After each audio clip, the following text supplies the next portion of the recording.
morning, I'm Dave. We're at the Bluff Trail and you're watching Breakfast Television. I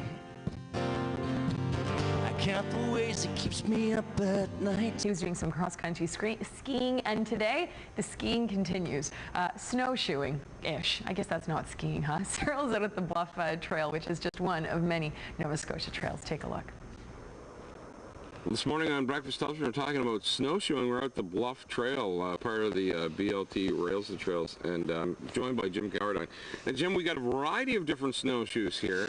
I'm not all that familiar with a lot of them. I have used the little aluminum ones before, but tell me a little bit about, especially these first ones, kind of the difference in these sizes of snowshoes.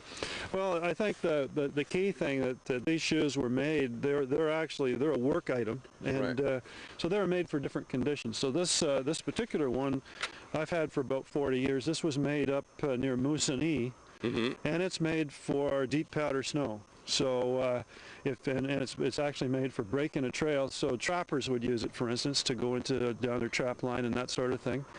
And I've been on these shoes and stepped off. I'm up to my waist in snow. Now this is something that I normally use here on the Bluff Trail because the trail is quite narrow, and we don't get a lot of snow. A lot of the snow that we get is wet. So if on these ones here, if you try to go through wet, deep snow on these, the snow would just pack onto this, and these right. things would weigh a ton. Right. So these things tend to float better on wet snow, and if you're using them in woods where the trees are quite close together like they are here, then this is a lot more useful tool. And you can see that the technology hasn't changed. These are about 6 years old, and they're almost identical to what they were 100 years ago. Now, speaking of technology, these are the new modern ones. And Jim, you being a true snowshoer, not a big fan of the aluminum shoe. Well, they have their uses. Right. As we said today, the Bluff Trail is narrow and it's quite packed. And I don't like these shoes as a rule, but these are the best shoes for the job today. Right. If we're going to go for a long walk up the Bluff Trail. Okay. But if we were going to go back to the fourth loop, then I would probably prefer to use these right. because the snow is a lot fresher. For a mountaineering application right. where you take them on your backpack and you right. use them when you can't use anything else. Yeah. When you need to get somewhere.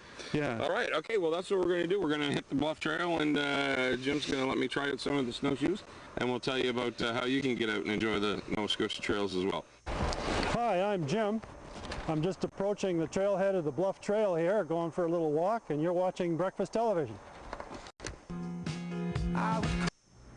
Welcome back. Well, it is time to check back in with Cyril Lunny and see how he's making out on snowshoes. Cyril's out with the folks from the Woodens River Watershed Environmental Organization hitting the Bluff Trail. Take a look. All right, well, welcome back to the Bluff Trail. We're at the head of the trail, and Jim Cowardine has joined me. And Jim, I've got your snowshoes on here. And what do I need to know to kind of get me started on the snowshoes? Well, the real trick with snowshoes is to forget they're there. Right.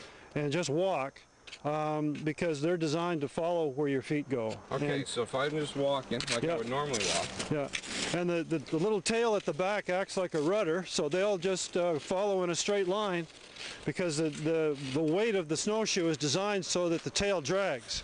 Right.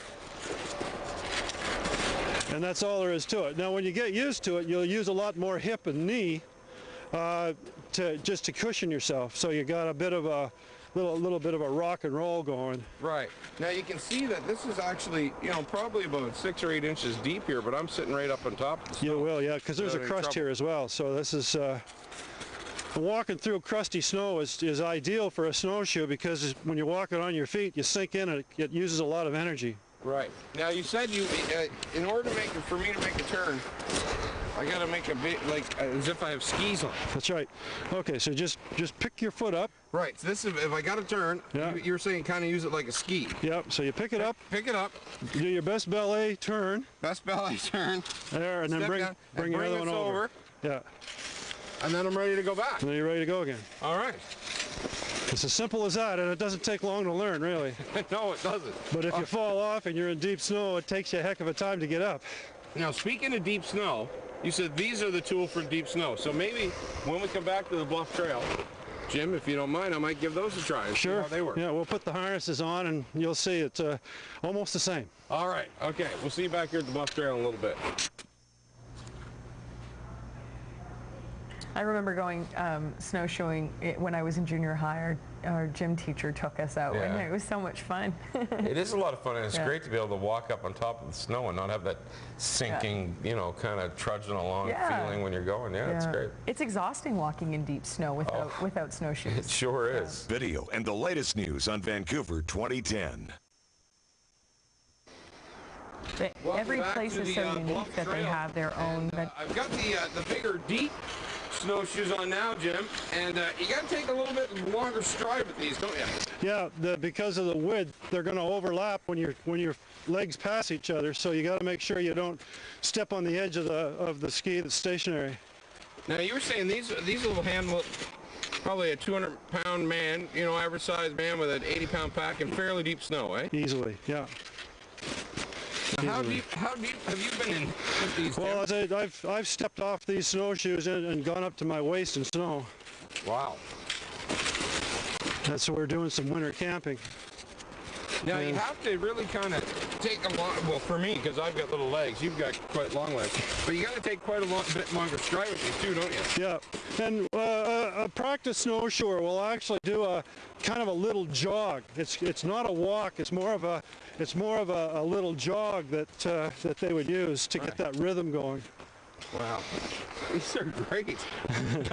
You see, it's just walking, right? Yeah, exactly. All It's you're just doing walking, is you're carrying your own sidewalk with you. Yeah, exactly. Yeah. Something to keep you up out of the snow. That's right. All right. Listen, when we come back to the Bluff Trail, Jim and I are going to talk a little bit about the things that you need to bring with you when you go out and do a little snow shoeing on some of these Nova Scotia trails. So we'll see you back here at the Bluff Trail in just a little bit.